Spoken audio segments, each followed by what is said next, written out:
Assalamualaikum warahmatullahi wabarakatuh. Salam sejahtera bagi kita semua. Di sini kita akan materi singkat yaitu mengenai pandemi COVID-19 ancaman serius bagi perguruan tinggi. Yang pertama, apa yang harus kita lakukan? Pertumbuhan di sektor pendidikan tinggi khususnya pada kampus swasta selama 10 tahun terakhir akan mendapat ancaman yang cukup serius dari pandemi COVID-19 ini. Kita tahu bahwa setiap bulan Agustus sampai September berawal menjadi awal tahun ajaran baru di semua kampus di Indonesia, baik di negeri dan swasta. Dilansir dari Kumparan Penerimaan Mahasiswa Baru, biasanya akan berakhir di akhir Juli atau awal Agustus. Notabene, hal tersebut tinggal kurang beberapa bulan. Di sisi lain, kampus swasta secara khusus yang biasanya sudah gencar secara Januari untuk melakukan pemasaran pasti mengalami penurunan intensitas program karena pandemi yang mulai terjadi di awal 2020 ini. Pandemi COVID-19 ancaman serius bagi dunia pendidikan. Melihat hal tersebut akan menjadi tantangan yang cukup serius bagi kampus swasta di Indonesia, tapi tidak terlalu berpengaruh pada kampus negeri karena berdasarkan penelitian pengalaman saya ditemukan bahwa brand awareness dan preferences calon mahasiswa atas kampus negeri sangat kuat.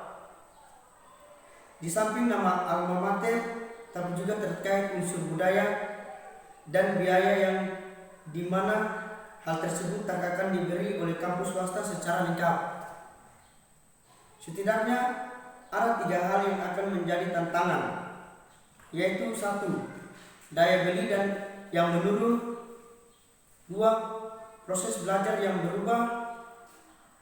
3. Biaya operasional yang akan berubah.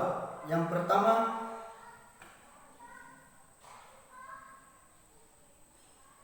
daya beli yang menurun. Diperkirakan masyarakat akan menahan pembelian atas pendidikan tinggi di tengah tahun 2020 ini karena dampak ekonomi bagi keuangan keluarga yang cukup berpengaruh. Banyak keluarga yang kehilangan sumber penghasilan atau mengalami pengurangan upah atau hasil bisnis.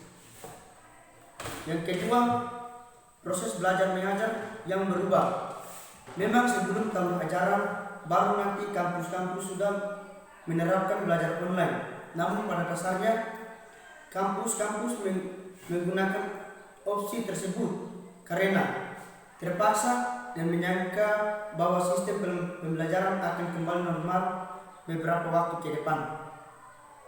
Yang ketiga, biaya operasional yang akan berubah. Dengan menggunakan sistem pembelajaran full online atau mixed learning 50/50 dan implementasi teknologi internet, tentu akan berpengaruh pada biaya operasional yang akan menurun atau bila diimplementasikan dengan tepat. Hal ini bagus secara operasional,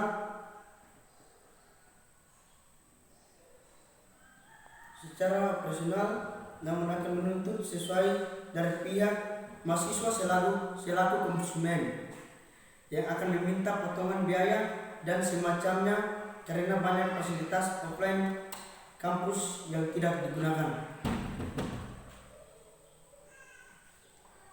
Kita tahu bahwa tentu yang harus dilakukan perguruan tinggi adalah 1.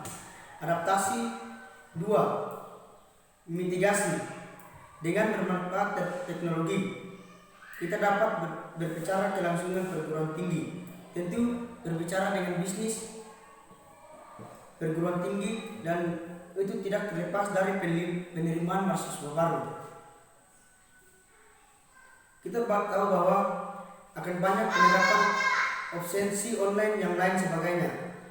Sebenarnya teknologi adalah senjata utama dalam menghadapi normal yang dalam perguruan tinggi.